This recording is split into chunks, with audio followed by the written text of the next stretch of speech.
13 अप्रैल सन 2029 1000 feet से ज़्यादा बड़ा एस्टेरॉयड अपोफिस जो कि धरती के बहुत बहुत करीब से गुजरेगा।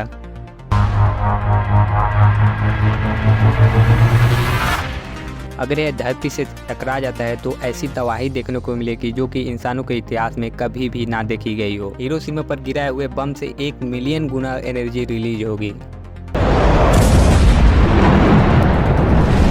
100 मीटर ऊंची सुनामी उठेंगी और शहरों को पूरा तबाह कर देंगी। इंसानों का सफाया हो जाएगा। आखिर कितनी सच्चाई है इन खबरों में? एग्जैक्टली कौन कौन से खतरनाक एस्टेरॉयड हैं धरती के लिए? नासा का क्या प्लान चल रहा है? आइए समझते हैं इन सब खबरों को गहराई से आज की इस वीडियो में। उससे पहले मैं बता दूं, मेरा नाम है दिलीप, मेरे यूट्यूब चैनल का नाम है टेक्निकल दिलीप। आइए शुरू करते हैं आज की वीडियो को।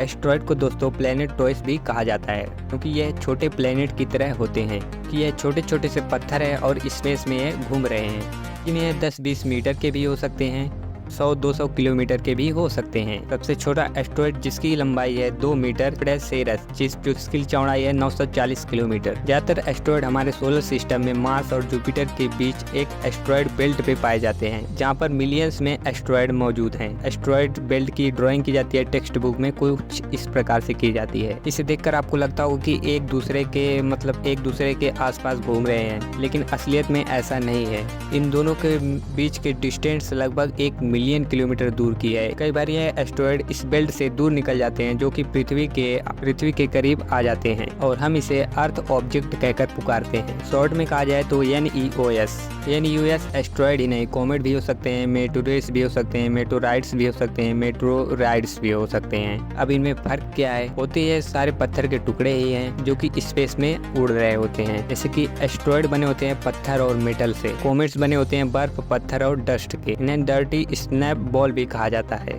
एस्टेरॉयड मार्स और जुपिटर के बीच में पाए जाते हैं। एस्टेरॉयड बेल्ट पर कॉमेट काइपर बेल्ट पर पाए जाते हैं। यह बेल्ट न्यूटन के आगे है और दूर है सोलर सिस्टम से। कॉमेट का साइज लगभग 1 से 10 किलोमीटर का हो सकता है। जब भी कोई कॉमेट धरती के आसपास से गुजरता है तो हम उसे आंखों से देख सकते हैं, जबकि एस्टेरॉयड को देखने के लिए हमें टेलीस्कोप की जरूरत पड़ती है। मेटोरॉयड जो होता है वो कॉमेट का या फिर एस्टेरॉयड का छोटा सा टुकड़ा होता है। जब कोई भी मेटोरॉयड धरती के करीब आता है, धरती के एटमॉस्फेयर में इंटर करता है और उस मेटियोराइट को हम मेटियोर बुलाते हैं। जब ये होता है तो बहुत तेजी से बर्न कर जाता है और हमें एक लाइट की स्पीड देखने को मिलती है जिसे हम शूटिंग स्टार भी बोलते हैं। जब यह भारी संख्या में होते हैं तो इसे हम मेटियोर शॉवर भी कहते हैं। जब कोई मेटियोर का टुकड़ा धरती के एटमॉस्फेयर को पार करके धरती पे आके गिरता है तब हम उसे मेटोराइट कहते हैं। बस इतना सा ही फर्क है। हमारे लिए जो इम्पोर्टेंट चीज है वो है NEOS, जो कॉमेट और एस्टेरॉयड धरती के पास से गुजर रहे हैं, जिनकी वजह से हमें खतरा है जो धरती पर आके क्रैश कर जाए और पूरी दुनिया खत्म हो जाए, तबाह हो जाए। खतरा जायज है क्योंकि इससे आज से लगभग 66 मिलियन साल पहले यह हो चुका है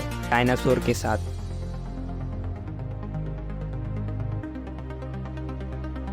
वो मर सकते हैं तो हम भी हो सकते हैं। डेटा साइंस का कमाल है जो कि हम इतना एक्यूरेट बारे में जान पाते हैं, जो कि स्पेस एक्सप्लोरेशन भी नहीं बल्कि बहुत सारी कंपनियां हैं जो डाटा साइंस पे काम करती हैं। Automobile, finance, space station, media, health जो है धरती पे कई बार बहुत अच्छे से काम करते हैं, लेकिन कई बार ये फेल हुए। 3 एस्टेरॉयड हैं जो कि एस्टेरॉयड को धरती से टकराने से बचा सकती हैं। पहला है काइनेटिक मेथड, दूसरा है स्लो पुश पुल मेथड, तीसरा है न्यूक्लियर मेथड। इन तीनों में से पहला ही ऐसा मेथड है जिन्हें रियल लाइफ में टेस्ट किया गया है, जिसका नाम है काइनेटिक मेथड। इसमें हम इस स्पेसक्राफ्ट देते हैं जो कि इसे टक्कर मार के इसका रास्ता बदल देता है, यानी कि उसका ऑर्बिट चेंज कर दे। इसका प्रैक्टिकल एक्सपेरिमेंट 2 साल पहले किया गया था और इसमें सक्सेसफुली सफलता हासिल हुई थी। 26 सितंबर 2022 170 मीटर बड़ा डाइमोफोस एस्टेरॉयड कहीं धरती में बहुत दूर एस्टेरॉयड मौजूद था और नासा का स्पेसक्राफ्ट ले जाकर उसे क्रैश कराया गया। इस एस्टेरॉयड से हमें कोई खतरा नहीं था, बस इसे एक एक्सपेरिमेंट के तौर पे किया गया था, यह देखने के लिए कि सही में एस्टेरॉयड को ऑर्बिट बदलता है या फिर नहीं। इस टकराव का वीडियो भी लिया गया जो आप स्क्रीन पे देख पाएंगे और जब नासा ने देखा तो सच में इसका ऑर्बिट बदल गया था। दूसरा तरीका है स्लो पुश एंड पुल। इस तरीके से हम धीरे धीरे करके उसका ऑर्बिट बदलते हैं। इसके लिए सोलर एनर्जी का इस्तेमाल किया जा सकता है। तीसरा है न्यूक्लियर मेथड। न्यूक्लियर भेजो स्पेसक्राफ्ट में और उसे फोड़ डालो एस्टेरॉयड को। सुनने में बहुत फिल्मी लगता है, लेकिन शायद ही इसका कभी इस्तेमाल किया जाए। तो कारण है इसके पीछे। न्यूक्लियर का इस्तेमाल स्पेसक्राफ्ट में करने से बहुत सारी लीगल प्रॉब्लम आ सकती हैं। ये एस्ट्रॉयड हमें मिल भी जाए जो कि धरती से आकर टकरा सकता है, रोकने के सिस्टम भी हमारे पृथ्वी पर मौजूद है। आज वीडियो में बस इतना ही। हम मिलते हैं अगली वीडियो में किसी नए टॉपिक के साथ में, और सब्सक्राइब कर लीजिए, बेल आइकन दबा दीजिए इसी तरह की और